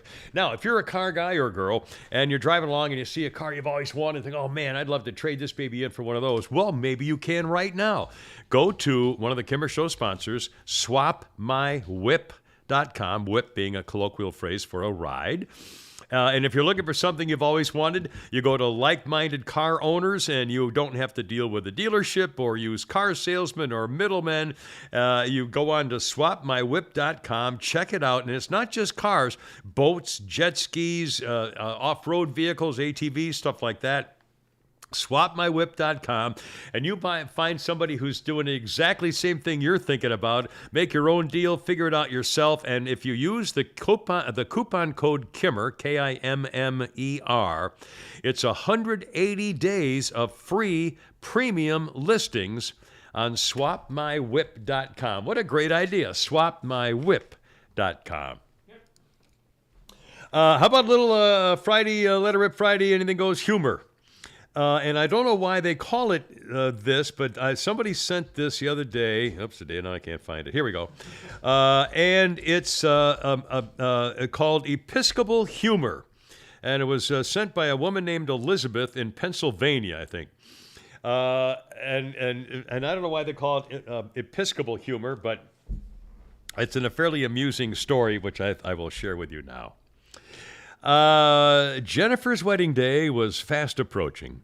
Nothing could dampen her excitement, not even her parents' nasty divorce. Her mother had found the perfect dress to wear for the wedding of her daughter. It would be the best-dressed mother of the bride ever. A week later, Jennifer was horrified to learn that her father's, now the divorced father, his new young wife had bought the exact same dress as her mother. So Jennifer asked her father's new young wife to please exchange it, and the young girl refused. Absolutely not. I look like $1 million in this dress, and I'm wearing it, she replied. Jennifer told her mother, who graciously said, "Never mind, sweetheart. I'll get another dress. After all, it's your special day." Well, a few days later, they went shopping and did find another gorgeous dress for Mom to wear to the wedding. When they stopped for lunch, Jennifer asked her mother, "Well, aren't you going to return the other dress? You really don't have another occasion where you could wear it." Her mother just smiled and said, "Oh, of course I do, dear. I'm going to wear it to the rehearsal dinner the night before the wedding."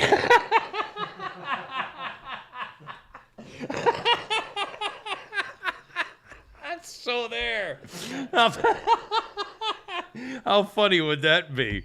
Anyway, chicks, man. Did Pete type anything yet? We're almost done with the show. We're going to wrap it up here.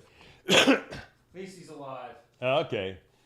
Has he seemed cured or fine? I mean, I guess what he said. He says Hot Wheels a little better, Matchbox more European models. Well, there you go. That's the cryptic Pete right there. The man is so freaking secretive. No one ever knows what's going on over there, as it should be. Yeah, he said, "Good job, guys. I've only been here for 30 minutes." Oh, well, see, there you are. Sorry, I didn't mean to mess up your day.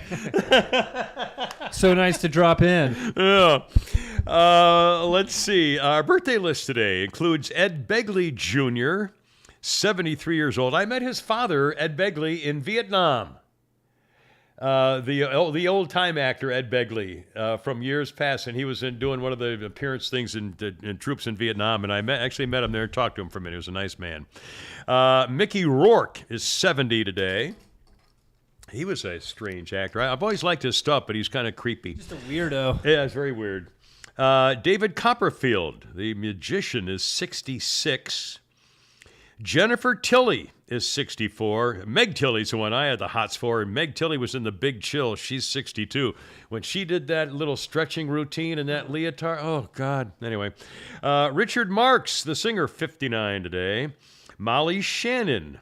I never really quite got her on Saturday Night Live. 58. A talented woman, I'm sure. Amy Poehler, Parks and Rec and other things, 51 degrees.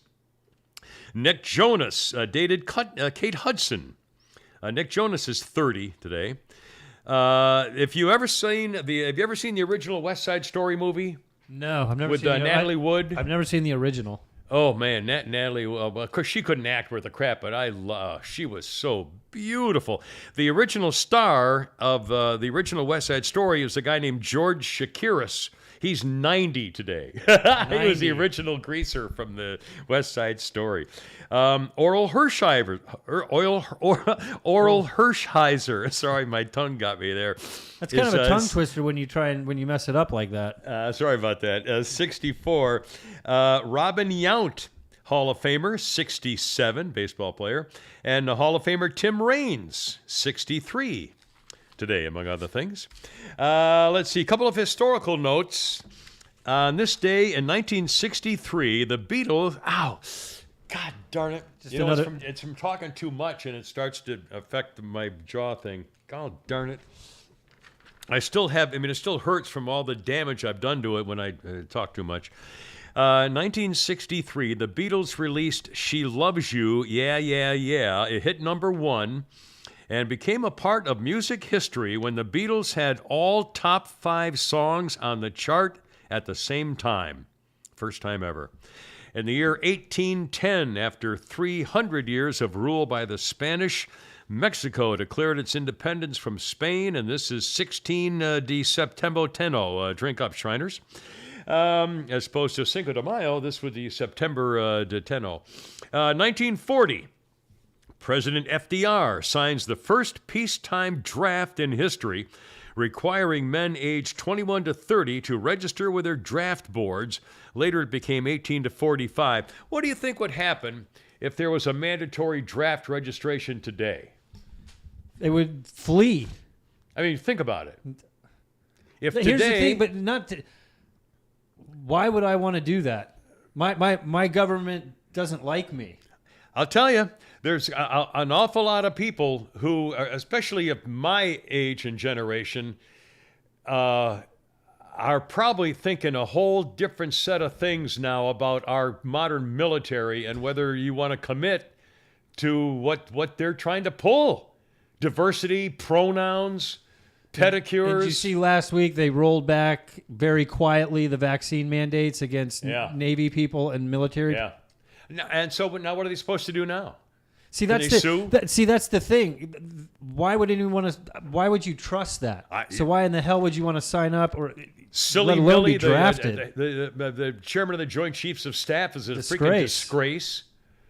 Him and his pronouns and making sure that you don't make fun of somebody of a guy walking into your squad bay dressed like a girl. Jesus, I mean, I don't get it.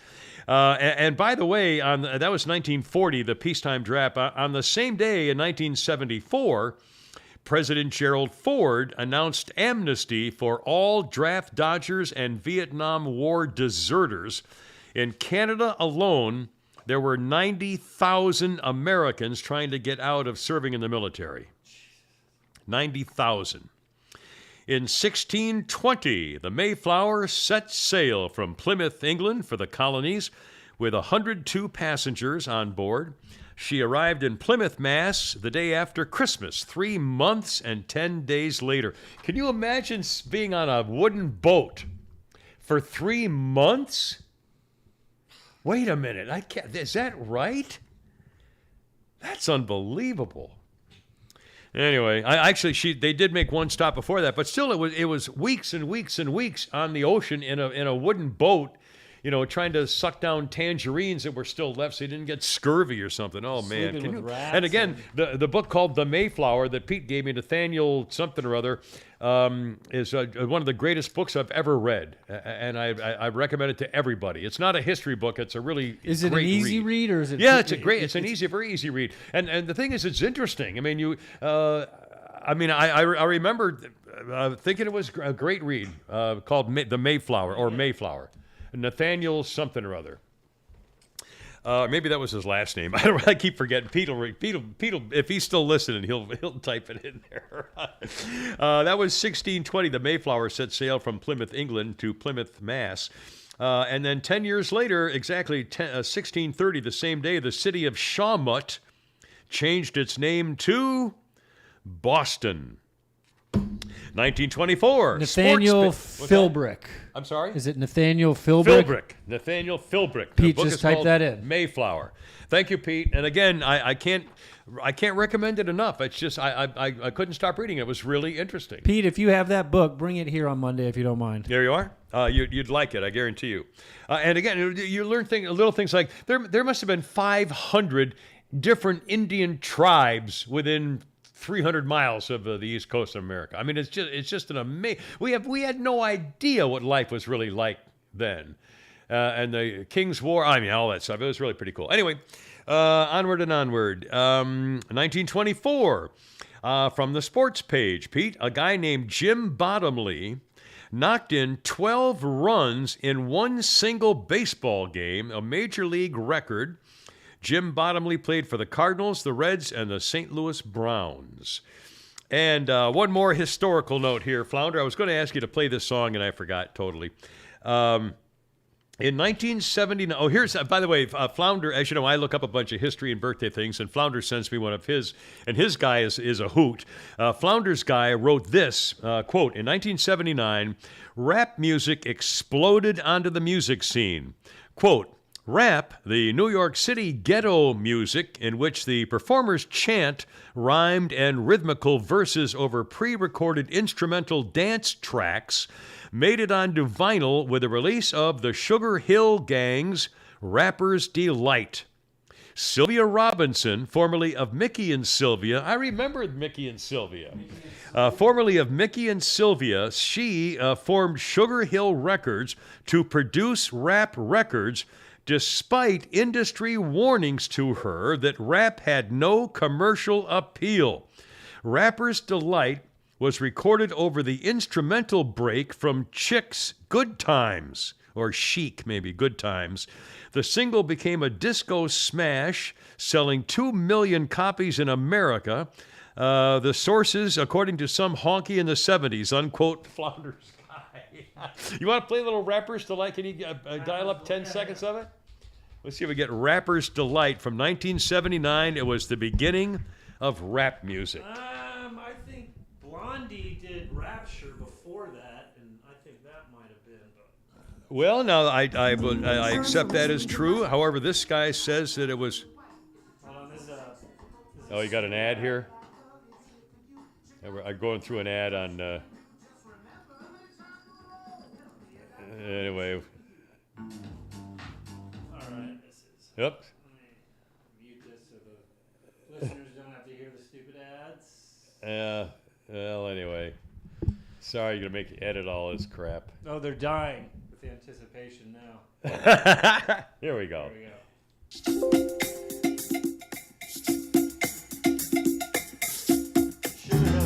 Sugar Hill Gang. Sylvia started it.